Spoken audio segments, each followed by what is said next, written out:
நாமக்கல் கவிஞர் பற்றிய குறிப்பு. நாமக்கல் கவிஞர் வே. ராமலிங்கம் பிள்ளை தமிழறிஞரும் கவிஞரும் ஆவர்.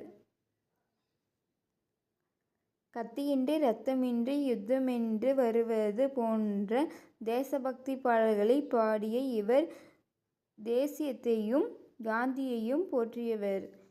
முதலில் பல கங்காதர திலகர் போன்றவர்களின் தீவிரவாதத்தால் ஈர்க்கப்பட்ட இவர் மகாத்மா காந்தியின் கொள்கைகளால் ஆட்கொள்ளப்பட்ட பின் அறப்போராட்டத்தால் மட்டுமே விடுதலையை பெற முடியும் என்ற முடிவுக்கு வந்தார். இவரது கவிதைகள் சுதந்திர போராட்டத்தை பற்றி இருந்ததால் இவர் காந்திய கவிஞர் என வழங்கப்படுகிறார்.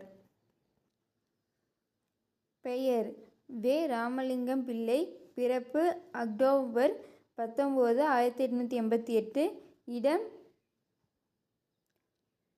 மோகனூர், நாமக்கல் மாவட்டம், தமிழ்நாடு. பெற்றோர் வெங்கடராமன், அம்மணியம்மாள். படைப்புகள்: மலைக்கல்லன், நாமக்கல் கவிஞர் பாடல்கள் முதலியன. பணி: கவிஞர், எழுத்தாளர், பத்திரிகையாசிரியர், விடுதலை வீரர், சமூக சீர்திருத்தவாதி. இறப்பு: ஆகஸ்ட் 24, 1972.